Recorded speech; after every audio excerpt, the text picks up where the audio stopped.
we're here with a new take on identity security, identity governance, and we're here to disrupt the space. These organizations are sitting on a treasure trove of data that could absolutely reduce risk, and a tool like this sounds awesome. We looked at this and we said, there's got to be a better way. You have to be able to go where the data is, and you have to be able to do this with a business user who we think of as somebody who is almost always a novice, like a perpetual novice.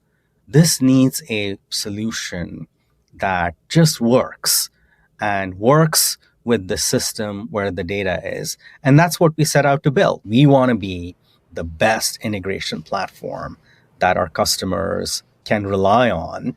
We're building a system around this to solve what is probably a decade-old problem, but it's one we are very confident about solving.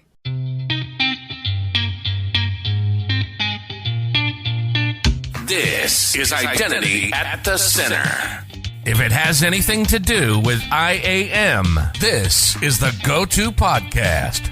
Now your hosts, Jim McDonald and Jeff Stedman.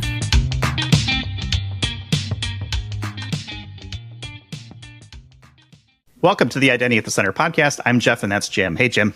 Hey, Jeff. How are you? Oh, not so bad. Yourself? Hey, did you say Identity at the Center? Because I thought this was AI at the Center. I think I'm on the wrong podcast. Sometimes, but no, Identity at the Center. That is maybe our future podcast, AI at the Center. But it seems like it's creeping into a whole bunch of different things these days in the identity space. I think you should just start getting the domain names locked down now. Yeah, I've already thought about that. But why don't we turn into, this is a sponsor spotlight episode, right? So we create these in collaboration with our partners that are out there, and they come on and share insights and things like that. So to make it very clear, right, this is a sponsored episode. So everything you hear is sponsored today by Zilla Security. We've had them on in the past. So they were with us back in March. We had Deepak Taneja from Zilla join us kind of earlier in the year. That was episode, I think, 269 back in March. And so we've got another one today. And I'm very excited to announce we've got Nitin Sonawane. He's the Chief Product Officer and co-founder of Zilla Security. Welcome to the show, Nitin. Thank you very much for having me. Yeah, thank you so much for taking the time. And as I mentioned before, this is the second time that we've done one of these with Zilla, and the first one was well received, and hopefully this one will be as well. I'm sure it will. Why don't we get into this, though? Because this is the first time you've been on Identity at the Center, or AI at the Center, depending on where we're going to go with that. How did you get into the space of identity? Is it something that you chose, or did it choose you? No, identity chose me. Actually, I got into this domain when we started Zilla Security, and as I was getting off my previous startup and looking to do the next one, a friend and ex-colleague connected me to my co-founder and our CEO Deepak Taneja, and we bounced ideas off of each other for quite some time, but very early on, it became clear to me, hey, I want to work with Deepak and start my next thing. So, and over time, as the idea evolved, it turned into Zilla Security. So you're a chief product officer. I'm always fascinated by titles and roles in our industry. What does a chief product officer do? And that's a very good question. And another dimension to that question really is the role itself changes as the company changes and the company grows. So at Zilla, I run our product and our engineering teams. Both on the engineering side and on the product management side. The role has also evolved over time. So early in our days, I would write code. And now less so. Now there are better people than I am that write code, better engineers, and also better people who are better product managers than I am that do the product side of things. So that's how the role has evolved. And as the company will continue to grow, it will evolve even more. Yeah, I feel like that's an important part of any role, right? You have to adapt to whatever the needs are of the organization or the moment, whatever that looks like. For people who are not familiar with Zilla, if they missed the first episode that we did, tell us a little about Zilla Security. What is it that you guys bring to the market that people should be aware of? Yeah, so at Zilla Security, we've really taken, step back. And as you know, our CEO, my co-founder Deepak Taneja, spent an entire career in the identity space. And I think you folks on an episode that he was on, you called him like the Tom Brady of identity. And honestly, it is so apt. And in part, actually, I really wanted to come on a podcast with you guys also because, I'm not from the identity world.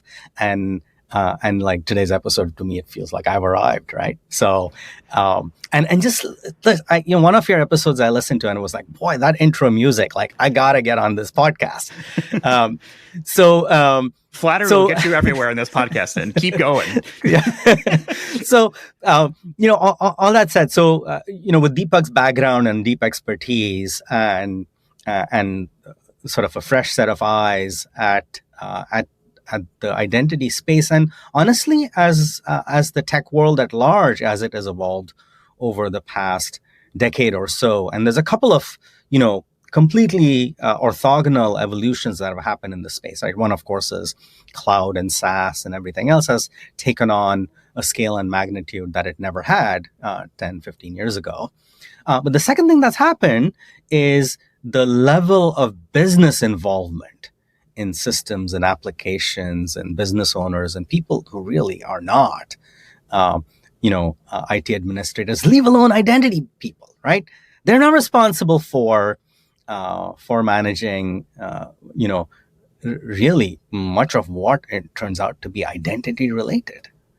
And so, at Zilla, we took a look at this whole landscape, and there's got to be a better way to do things than what the legacy systems have taken the path down. So we're here, we're here with a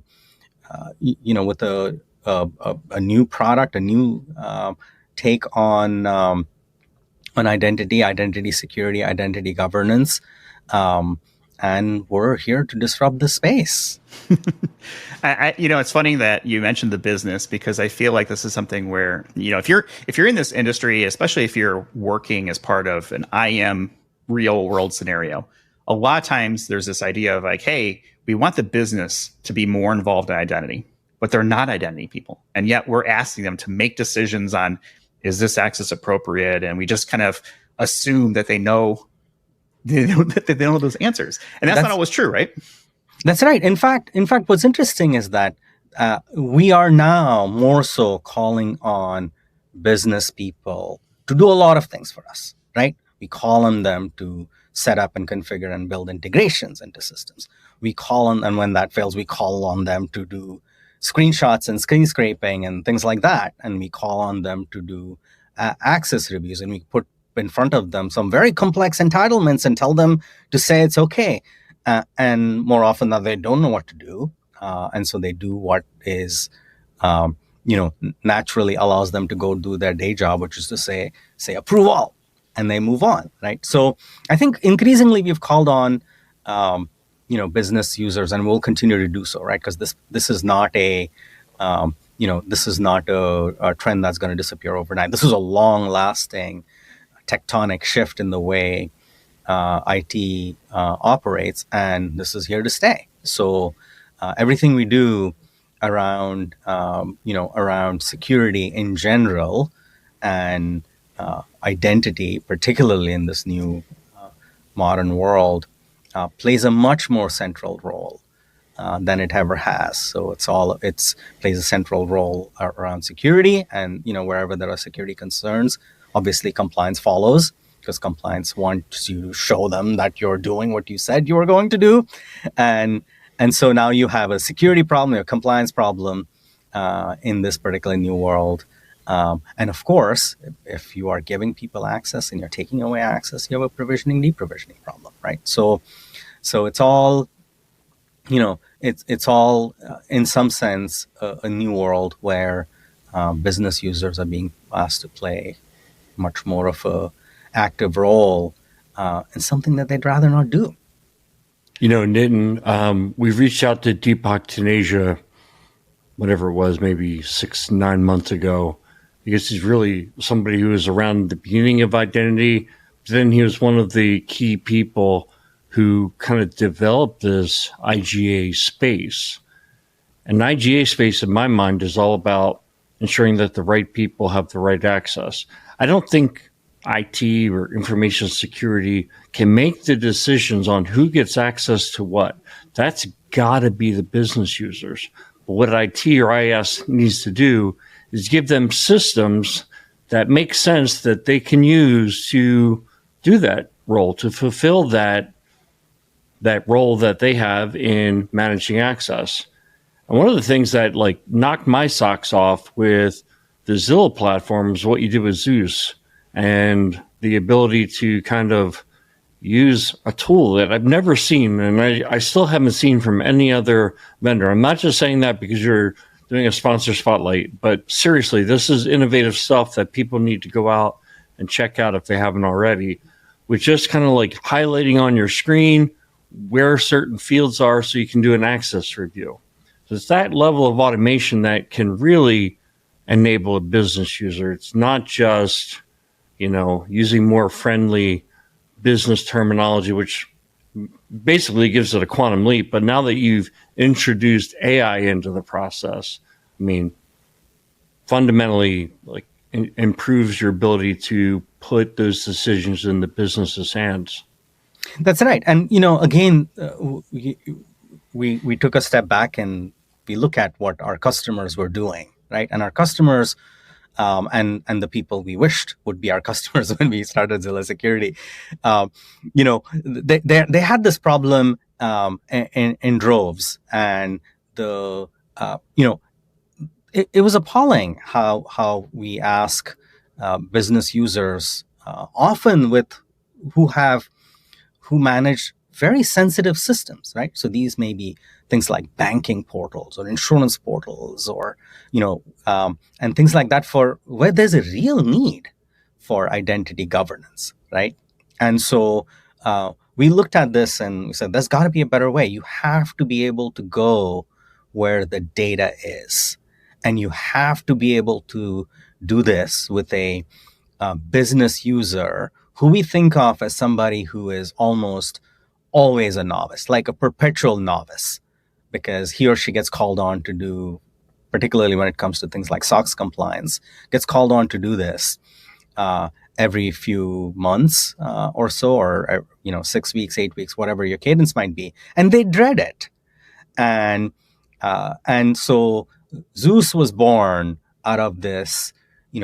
This needs a solution that just works with the system where the data is. And that's what we set out to build. In fact, one of our engineers who spent time building Zeus, somebody that I've worked with ever since he was I joined me in a startup many moons ago as an intern from MIT. And he sort of really got creative with how we can make it, super easy to essentially learn from the DOM of the console of the application that you're on. We filed a patent for the work we have done. We're very proud of it, and we have taken it many steps further, and we intend to take it even more further, so that the app owner just simply trains us. It's a one-time exercise. From then on, we know what the system is. We can enable them to set Zeus up so that it runs in a headless browser on a nightly basis. It's able to bring in credentials from a secure storage vault, log into the system, get the identity and access data, whatever it needs. We extended Zeus to be able to go grab things like last login. This is always a blind spot, and it's like, are people using the stuff that we give them, right? What the MFA status of this account that they have access to, and any other data that's present in the system, and it comes back into our into the Zilla system, if you will. So we're very proud of Zilla Universal Sync. But more than that, I have been surprised at how effectively many of our customers have used Zilla Universal Sync or Zeus to solve their business pain point. I'm going to echo what Jim said. I have not seen another capability that looks and feels and smells like Zeus. It's very interesting. I would definitely encourage people go back, because we did spend time with Deepak talk about that earlier this year. So episode 269, go back and watch or listen to that one. Let me put you on the spot here real quick, because something you just said sparks a question I've got. You said you were surprised at kind of what your customers are doing with Zeus. Is there something, is there a creative thing or something you can point to? It's like, wow, I never really kind of thought about it from the angle that it was like, oh, like, what does that help me manifest the surprise in my brain? Yeah. So the thing is, and I think you alluded to earlier, which is, the identity governance, and Deepak was part of sort of forming the identity governance space. Last week we were at an event here of CISOs in Boston, and we jokingly said, Boston's the birthplace of IGA. And which is really true, because IGA was co-founded by, in part, Deepak. Sort of, it was a outcome out of Sarbanes-Oxley regulations and things like that, because it was intended to avoid a lot of fraud, right? And so if you come back and say, okay, well, the whole purpose was do identity governance because people do bad things with the access that you give them. Sometimes they do trades they are not supposed to. Sometimes they do just downright financial fraud. And so this means at its core, really, it comes down to is that there are systems where people have sensitive financial transactions can be conducted and things like that. And that's what they need governance for. And what surprised me is how many of these systems are just so, 1990s, if you will, right? Like, or, and they are that way for a good reason, because, a banking portal has no real business driver to just become modern because we all say so, right? Like, but that the governance problem doesn't go away, right? Or, or even other administrative systems that you look back on and go like, oh yeah, it is critical. It is very important that there be governance around who has access to being able to manipulate your corporate Wi-Fi network, right? Of course you need to be governing that. That's not important. That's sort of what I mean by I've been surprised by that, is because the range and the breadth of systems that have been used with Zeus particularly, and all our other integration capability, right? So one of the observations that Deepak also had early on in the founding of Zilla was basically, look, IGA programs go sideways because they just don't succeed at onboarding systems, right? And whatever terminology you use, whether it's onboarding systems, whether it's integrations, or whether it's, the reality is it's all anchored in being able to effectively connect to the systems that you're trying to govern and be able to either collect from them if all you're doing is compliance, or being able to provision into them, deprovision into them, and so on, right?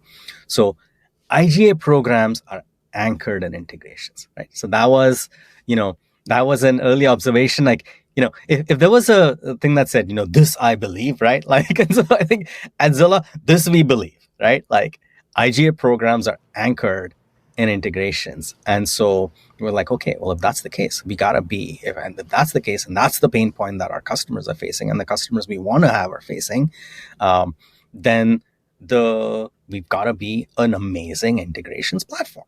So let's go build that, right?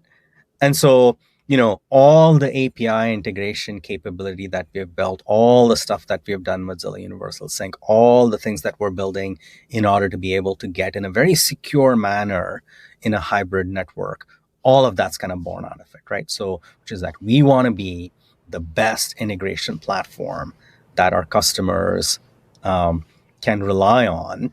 And, Zeus was part of that. We've also done, and Zeus is all no code, right? So nobody needs to write Java code. I was going to say, it doesn't get much easier than pointing. No. No, I mean, it's like you're on an identity and access team in any enterprise. I mean, like, do you really have the ability to hire Java developers to go build stuff for you? So it's a challenge, and it's a very practical the practical reality of the world we live in. So, Zeus is no code.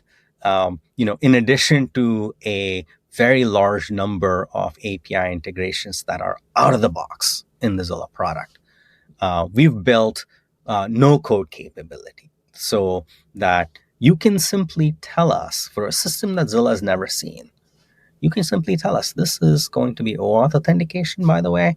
Here's the client ID, here's the client secret, here's the REST API endpoint that you can call to go get the user record. Here's what you would do to go get the group record. And in a short period of time, you will have built yourself an integration, right? And so that's sort of the standard that we're holding ourselves to. And, this started validating itself early in Zilla's life, because we would routinely, and that was the time when I did POCs. It's like the chief product officer job evolves over time. And when I would do POCs, and it was very important to sort of learn from the customers first, and it continues to be so.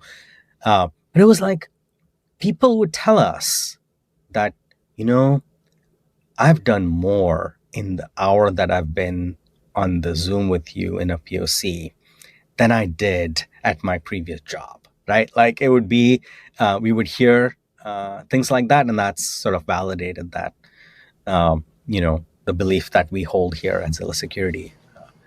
Well, now Zeus is old hat, right? There's new stuff coming up. Oh, it's going to be amazing. I think there's a lot, there's a lot that we are doing with Zeus. There's a lot we want to do with no code integrations. We are in the process of building, community that can collaborate on sort of, helping each other, and with the integrations that get built. This thing that's taken the world by storm in the past year or so. Large language models are amazing at figuring out stuff that's in public documentation, right? So we want to figure out how to bring that to bear, to essentially solving the foundational problem, which is, look, you got to make it easy for an IGA program as it gets up and running to just integrate. And then the program runs on top of that. It's kind of like you can't lay a foundation and build an amazing house on a rickety foundation. I think that's really how we see it. Well, you can, but it'll fall over pretty quickly. Not advised. Well, why don't we talk about what's coming up next? Because you're here to tease some new features and new capabilities that are coming up for Zilla, right? Yeah. So we've taken a real hard look at IGA and sort of the problems and all of the manual work that people have to do and people get called upon to do, and the thing that we talked about, right? So what are we working on is, we a year ago or so, as we started taking a hard look at sort of AI and ML, and we did a bunch of experiments, and we're like, okay, what is it that we can do and build that adds real meaningful value to an identity team and makes a difference, right? There's a lot of gimmicky things that one could be doing, and we're sort of shying away from that. And so, the fact that we call upon people to do the same sort of access review quarter after quarter after quarter is just, it just shouldn't be this way, right? And so we're bringing AI to bear on a somewhat age-old problem, which is, how do I take all the data, this amazing set of integrations that are there in the Zilla platform that connect to all the systems and now knows who has access to what.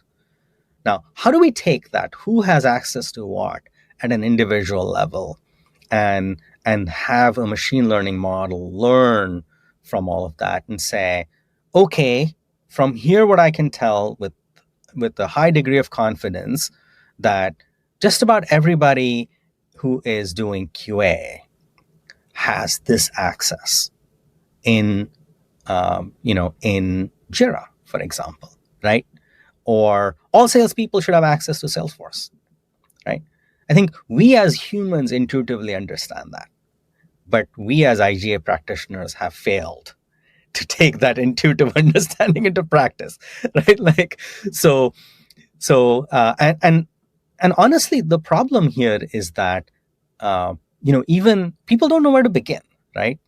And people don't know where to begin. And it used to be, there were valiant efforts made a decade or so ago, including by some of my colleagues here at Zilla, to help organizations figure this out by creating, what one might call now organizational roles, right? And organize sort of these teams that go and a role mining team that centrally tries to figure out who should have access to what, and then they try to solicit feedback from business users who want nothing to do with this, right? Having been on one of those role mining teams, I can tell you it is tedious work and sometimes effective. And sometimes effective, right? And so it's one of our team members here who was on the founding team at Deepak's previous company, Dan likes to say, roles, and he spent, just like you, Jeff, he worked with the largest enterprises in the world, trying to help them solve this problem by what was an emerging tech at that time, right? And he came to the conclusion, he goes, roles are like a floor wax and a dessert topping all at the same time. And the first time I heard it, I was like, fell off my chair laughing. But it is like, it just doesn't work. And it has a lot of promise. You embark on these things with a tremendous amount of promise and hope and a lot of man hours and sweat later, they're out of date, right? But part of the other issue has happened, and we talked about this earlier, which is like, the context of what type of individual in the organization should have access to what type of app is now even more federated than it ever was, right? So while one might argue that, 10, 12 years ago, the central IT teams had some hope of doing this, it's like here we are in 2024. They have no hope of doing this. Right? Like, they have no context left anymore. And so, but the context is there in the business, right? The application owners know this. And when you logically say to the person who owns Salesforce, all SEs have this, and they, yes, I know, I give it. And I review it. And so, our goal is bring machine learning to bear on this problem and really help the business owner out in a manner that they can then say, okay, this makes sense to me. Everything else is an outlier. And that I'm happy to look at, by the way, because they're outliers. But the things that are not are ones that AI is able to identify in a meaningful fashion and then allow you to then make a very defensible case to your auditor, which is what the auditors also want to see, right? And so at a very high level, that's sort of what we're working on. Now, of course, there's a lot of complexity behind this, and there is the data that we get from HR systems and so on has attributes in it. We have to leverage them. We have to make sure they're right. And so we're building a system around this to solve what is probably a decade-old problem, but it's one we are very confident about solving. It sounds like a really interesting capability, and one that's important too, because I think it's this application of data, right, that you've got in your organization, and now how do we use that to make our lives easier, which I'm always a fan of. I would imagine this comes into a situation where why do we keep asking the same questions over and over again if we know what the answer is going to be, right? It's kind of like doing an access review for access review sakes. Yes, here is Jeff, here is Jim, they have access to this. Of course, the answer is always yes because of the role they're in. Why are you asking me this? That's correct. And that's what's so frustrating for business users and supervisors and so on, right? Mm-hmm.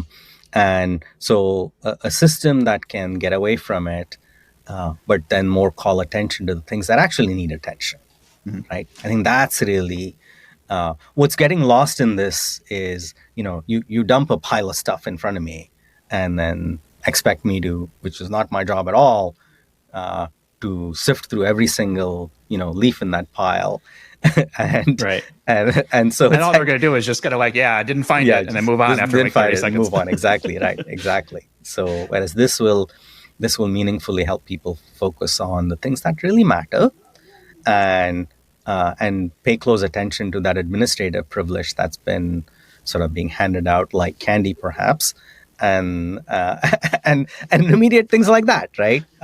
Which is really what we want. And again, this is both a compliance outcome.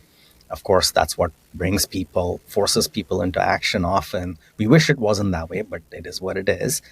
But compliance is there for a real, business reason, which is, look, the business doesn't want to have problems and data leakage and breaches and things like that, right? There's not a single business leader that would say to you, yeah, I'm perfectly fine with a breach, right? Like that would never happen. But if you want to be a hero to the business, make their lives easier, and get them easy buttons to reduce risk, reduce effort, things like that. I think, that's something that everybody who's listening to this probably should be thinking about. What I am like, how does this feature or thing that I'm doing helping either of those efforts? I'm curious. I know we're kind of teasing this capability coming out. Are we able to share the name yet of it? Like, what's this thing called, or do we need to wait a little bit for that? Yeah, I think we're putting finishing touches on this. We'd love to tell the world more about it pretty soon, and the ultimate objective in this is, which is, when a new employee steps into the door at my company, I should be able to figure out what access they need in order to be productive on day one. Right? And it should not be something like, oh, make them like John or make them like Jane, because you know what? No, Jane's been around here for a while. Jane has a bunch of administrative access, right? Because Jane's super smart. We don't know about this person and super careful. But so I think that's really, and in a way that is, that makes that person productive. Again, we talked about the security side of this. We wanted to make sure we do this in a least privileged manner. And tee up sort of like the three stools we think of identity governance, the three legs of the stool, three stools. Three legs of the stool, sort of the security, compliance, and provisioning, which is making people more productive as quickly as we can make them. So, Nitin, you talked in terms of outcome around a compliance outcome, but I'm seeing many other outcomes. I'm seeing a security outcome. So Jeff and I often use this fictitious scenario of, do people really need to approve access to the cafeteria menu? If you have an application or a file on a share that is the cafeteria menu, does someone actually have to go and approve that? Or is the risk so low that we could just give anybody permission to the cafeteria menu has an account? They've gone through enough vetting that information is so low risk to the organization, it doesn't have to pass through human hands.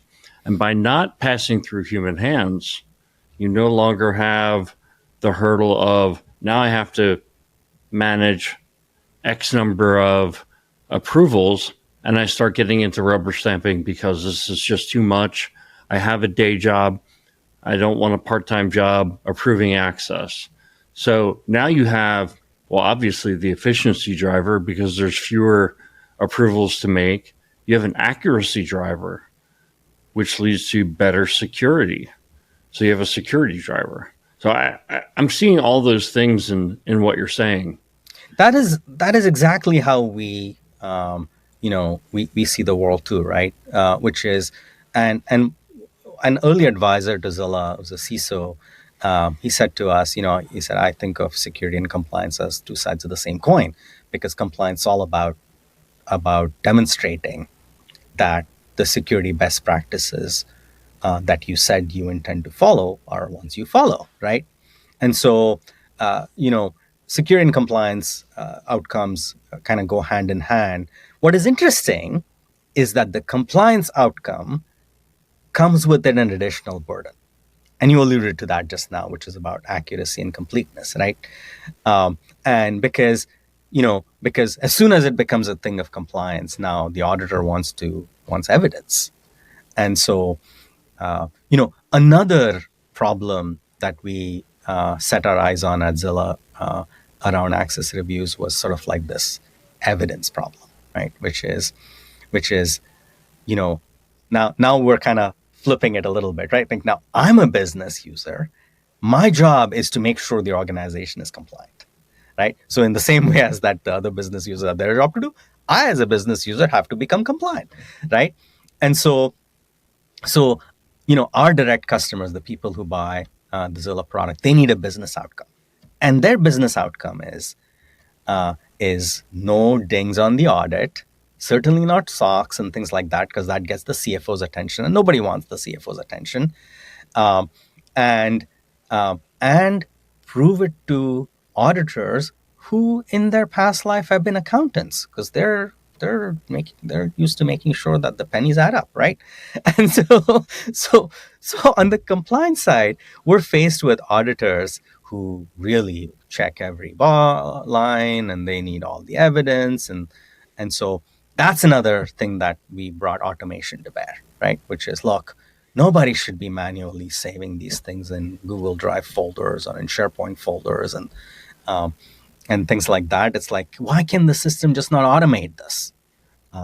And that's the other thing that we do with part of the access review product is we just automate all the evidence collection, and in some sense we help the organization with a business problem. In this case, happens to be one. Yeah, I kind of feel like in this case, when it comes to AI, it can take that compliance outcome, because you can achieve the compliance outcome the old way, which is you need to review and approve every single request.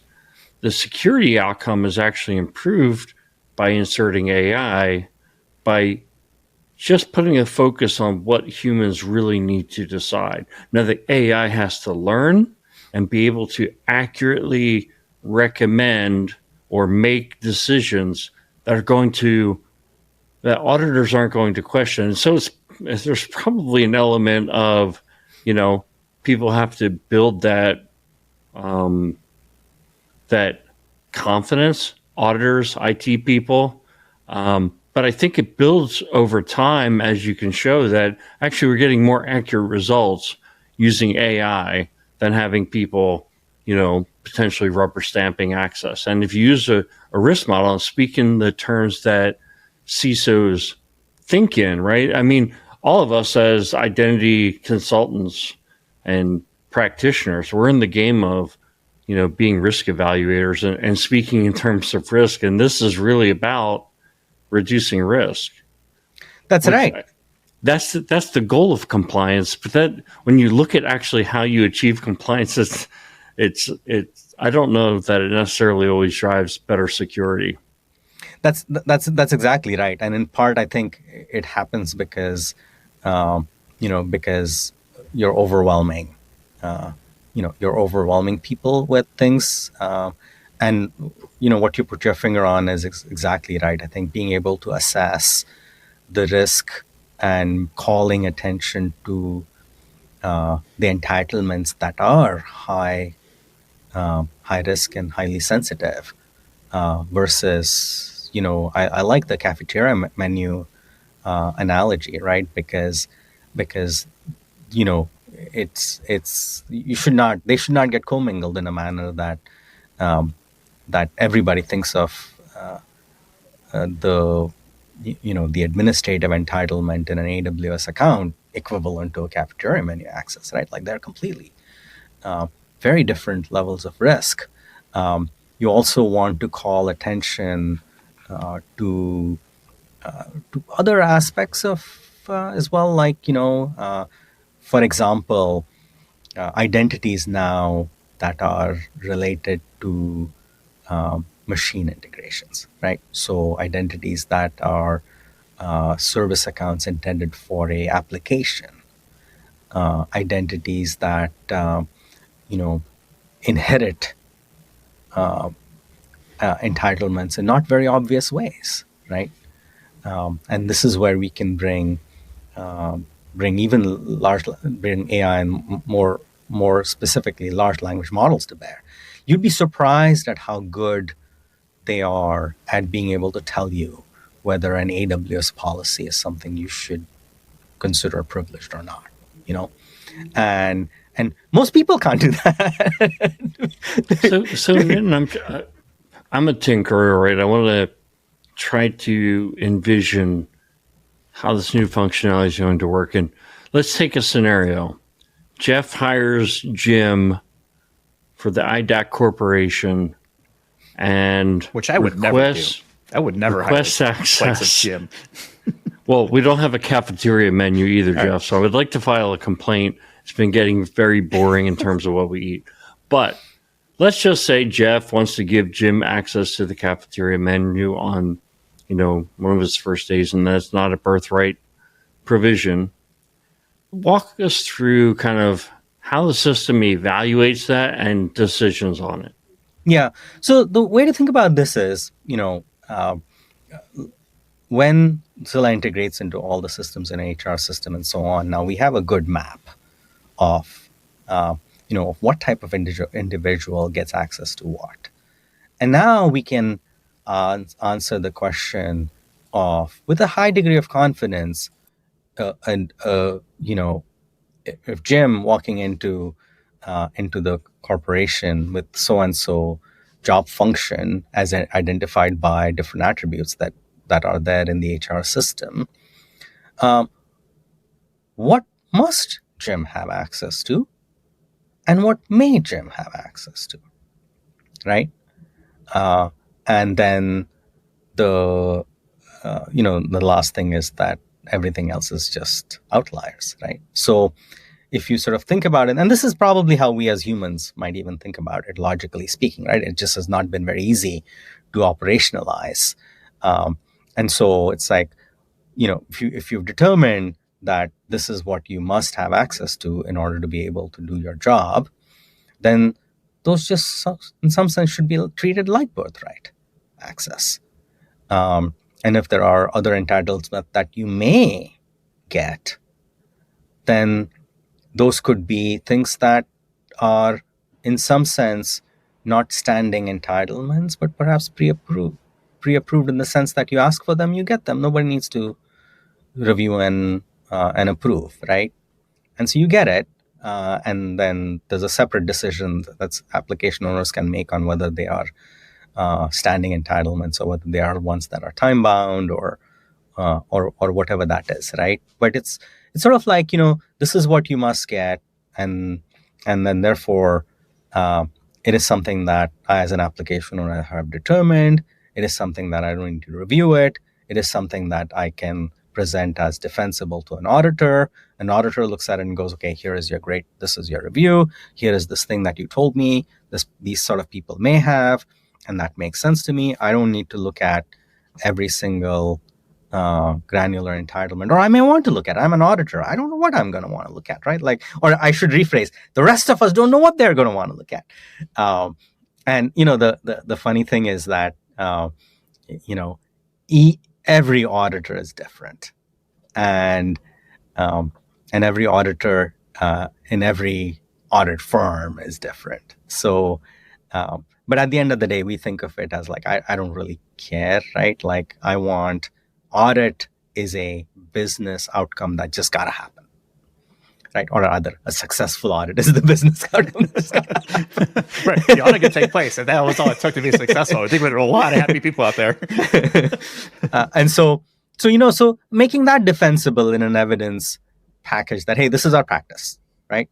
And so that's sort of the shape of the solution. I hope it logically sort of makes sense, to all of us. So, and then people get what they need. People can request what they need. It doesn't get gunked up in approval process, and then the reviews is streamlined. So it's deliver value in all of these three different legs of the stool, if you will, right? We've talked a lot about this. This sounds like a data thing, right? As we're pulling data, you've got all these connectors that are in place already, and so you're taking that data and say, okay, here's what we think is what should be. And I would imagine then some IGA analysts or IAM analysts would probably look at that data and say, okay, do we need to maybe tweak our onboarding roles, or do we send this to the business and have them make a decision, and sort of help with that modeling process. You talked about the auditor use case, which of course they're going to want to look at everything, and sometimes they don't even know what they're looking at. Sorry, that's my jab at auditors. But what about folks like CISOs? I mean, I could imagine it'd be very powerful to get like their data back to say, here's what my organization has, and here's what people have access to, and what are some of the scenarios that you see like a CISO would take this data and help reduce risk for their organization? No, that's a very good question, right? So as a CISO, there's a bunch of different outcomes you would be looking for. The risk reduction is clearly one.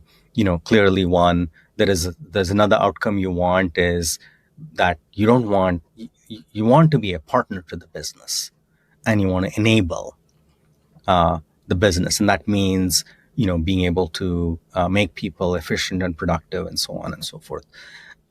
The other thing you want to be, of course, is if you're responsible for a compliance outcome, you want to make sure that happens, right? Because that is again a business outcome, as far as you're concerned. So as a CISO, you have to do all of those things, and then in terms of risk reduction, getting people to least privilege in a manner that doesn't have them pulling their hair out every time, right?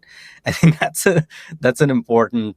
So sort of just evolving this practice as they go. I mean, it's interesting you put it the way you put it, Jeff, which is that it's all about data. I mean, isn't it amazing that the entire industry has done so little with the data that we're just sitting on? Yeah. Right. And so that's, I feel like as an untapped resource that people really aren't leveraging the organizations. Right. It takes a while, right, for cycles for the organizational cycle for investment, right? Identity and access management tools typically are not very cheap, and it requires resources to run it. And so it takes time, right, to get those tools in place. And you might have a good idea now, but it really doesn't see adoption until 5 years, 10 years, whatever that upgrade cycle looks like. But man, I mean, these organizations are sitting on a treasure trove of data that could absolutely reduce risk. And a tool like this sounds awesome to be able to say, hey, what are we doing with that data? Let's pull it back. Let's do something with that data. I mean, it doesn't do any good sitting in a SIM or some other logging tool where it just doesn't do anything until something bad happens. Like, that's right. Be more proactive.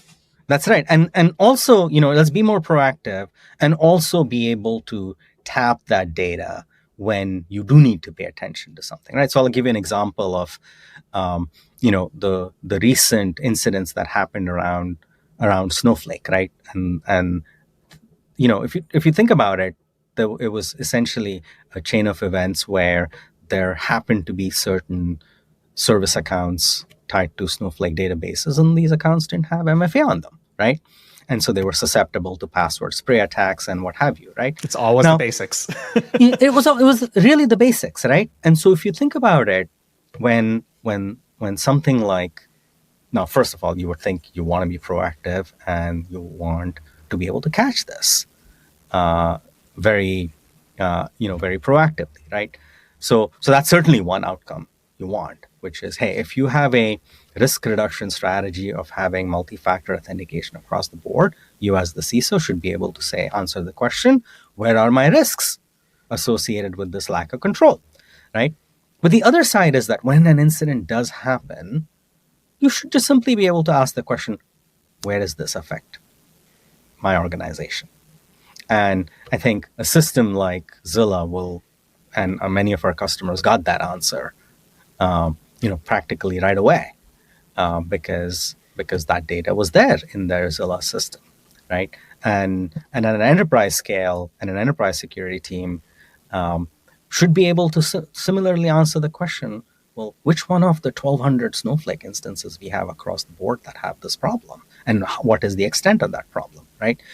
And that's also another interesting interesting dynamic that we'll see unfold over the next few years in this industry at large, right? Which is the security, threat detection, threat hunting teams that have sort of kind of stayed away from identity, right? Like, we're not bad people, but but, but like the whole, having operationalizing this this identity data as part of the SecOps is also SecOps practice is also something we will see evolve over the next few years. Again, in part of what we all know as identity professionals, that it really is like increasingly going to be more relevant for security. So Nitin, one of the things that we end up debating on the show, maybe every episode or at least every other episode, is where's identity 3-5 years down the road? What's going to have the biggest impact? And 9 times out of 10, it's AI. But you guys aren't waiting 5 years, right? You're getting some of the benefit of that right now with Zeus, what we talked about today. It seems like you know, if we just asked you the question, what's going to be the biggest impact on IGA 5 years down the road, you would have said AI. My question for you is, what's next? What's the future for Zilla security? Yeah, I mean, the future for Zilla security, we are really excited about this particular space and the importance of identity as we see in the future around security and compliance and everything else. So we really want to bring sort of this modern automation-centric approach to bear on the problem. And sometimes the solution calls for creative uses of AI and ML, like what we talked about. Sometimes the solution calls for creative uses of different forms of technology, like Zeus, and bringing it all together in a simple, easy to use, intuitive interface, sort of pulling together a complete solution. That's how we see, that's how we see us evolving. Not building techie solutions for techie's sake, right? Where you have to go every integration, you have to configure it, you have to bring up a JDBC driver, you got to go do this, that, and the other. Like, none of that, right? No other vertical does this. I don't understand why we would or should. Identity is special like that. We are very special. So that's sort of how we see it, and so you'll see us bring as appropriate AI to bear on the age-old integrations problem. You'll see us bring in AI to bear and other creative solutions to the classic roles problem. You'll see us do a lot more automation in terms of helping the lives of people who are worried about compliance easy, and there's a lot there in all of these three. And then you'll see us helping the security and SecOps teams with the Zilla product as the spaces are just no doubt meant to get closer and closer. So you're used to looking to the stars for inspiration and to find out what's next. That was my very clever segue to get into what I really want to ask you, which is astronomy. We were talking before we hit the record button. You mentioned that you're a amateur astronomer. Now, I'm going to say, you said you're an amateur astronomer, but then you said, I was it co-rent or co-own a telescope. Okay. When you say I co-own a telescope, that doesn't strike me as amateur. Well, it's interesting, right? The professional astronomers are the people who get PhDs and such, and really, spend their day job doing astronomy, whereas we're day job doing identity and identity security, and then as a hobby doing astronomy. But yes, I think there's multiple very, very active astronomy clubs throughout the country, no doubt. But one of the oldest ones is here in the Boston area. And believe it or not, at that time, 100 plus years ago when it started, it was called the Amateur Telescope Makers of Boston. And so the name is stuck. Because back then, of course, making a telescope was a big deal. There was no easy way to get one. And so we joined that astronomy club all 20 plus years ago, actually maybe 25 plus years ago. So you're a long timer.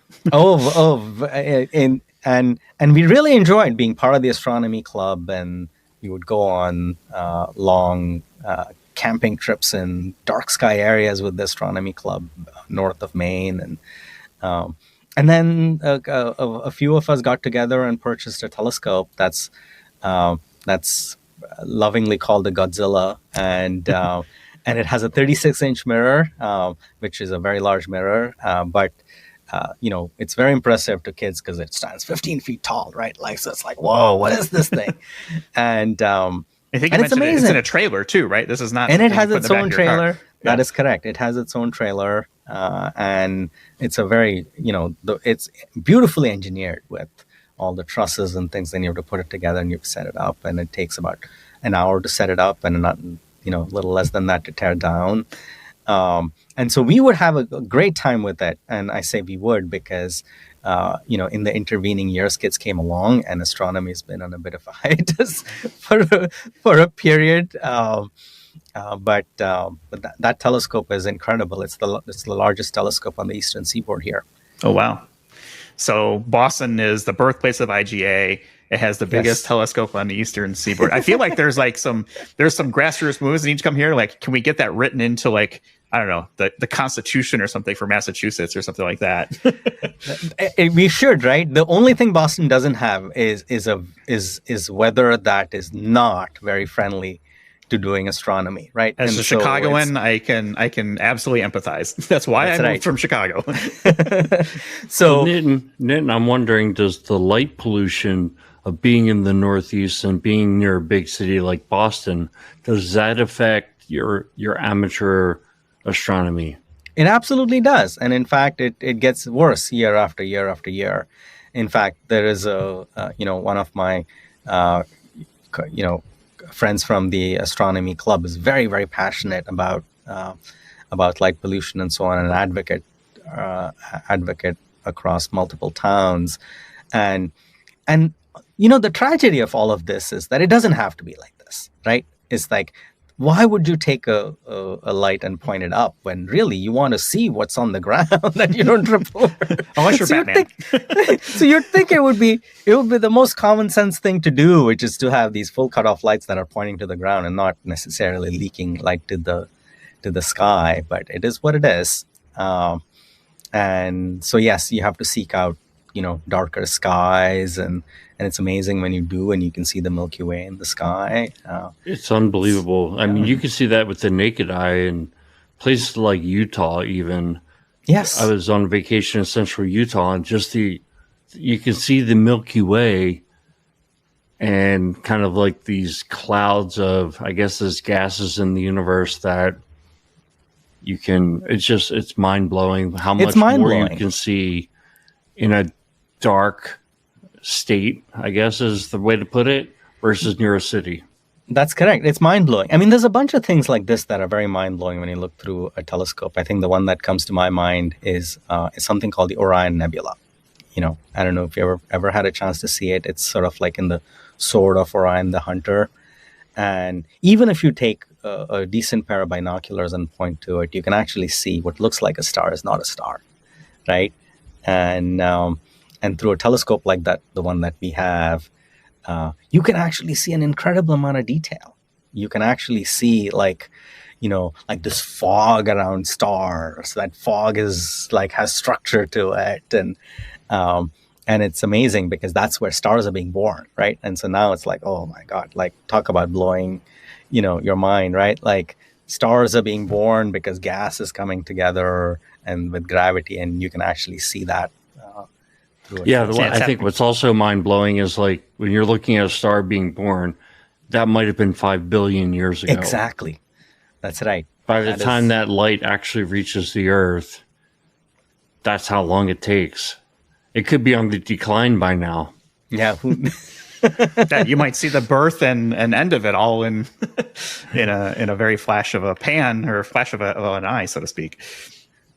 Yeah. So, I mean, I'm not an astronomer as in hands-on like Nitin is, but I watch a lot of these YouTube videos, and, with the Hubble telescope that was launched, what was it, like 40, 50 years ago or something like that, the amount of things that they're seeing now deep into the universe, they're starting to have new understandings about the universe, and things like if you go back 100 years, astronomers thought the extent of the universe was what we call the Milky Way now. It's the galaxy that our solar system is somewhere in the middle of. It's one of, what is it, millions or billions? Trillions, I think, uncountable of galaxies. It's this totally is where we start getting into the mind-blowing. observable versus the unobservable universe, That's right? correct. Yeah, that's correct. Exactly. Hey, invite for you guys. If you're ever in the Boston area, we'll find time to go find a dark spot, and hopefully the clouds will cooperate and we can go look at some cool stuff through our telescope. I will absolutely take you up on that. So be That careful. sounds cool. Yeah. Very And cool, we can talk actually. identity while we're at it. Yeah, right. Well, let's be honest. Identity is still at the center. No matter how many of these nebula and galaxies are at, identity is still at the very center of all that. All right, let's go ahead and wrap it up for this episode. Nitin, thank you so much for sharing your time with us. It's been really great to kind of catch up with you and really kind of understand where Zilla is coming into this. I'll have links in our show notes for people to connect with you on LinkedIn if they have questions, whether it's about IGA or Zilla or astronomy. Either way, I'm sure you're happy to engage on that. Go out, visit the website, zillasecurity.com, ZILLA security.com. And of course, you can always visit us on the web, idacpodcast.com. We're on YouTube. Come check out our YouTube channel. You can see the faces of these conversations that are taking place at idacpodcast.tv. That'll take you right to us. So I think with that, we'll go ahead and leave it for this week. Nitin, Jim, thank you so much for your guys' time this week. And we'll talk with everyone else in the next one. Thank you very much for having me. It's been a pleasure. You've been listening to Identity at the Center. We hope you've enjoyed the show. Make sure to like, rate, and review. And we'll be back soon.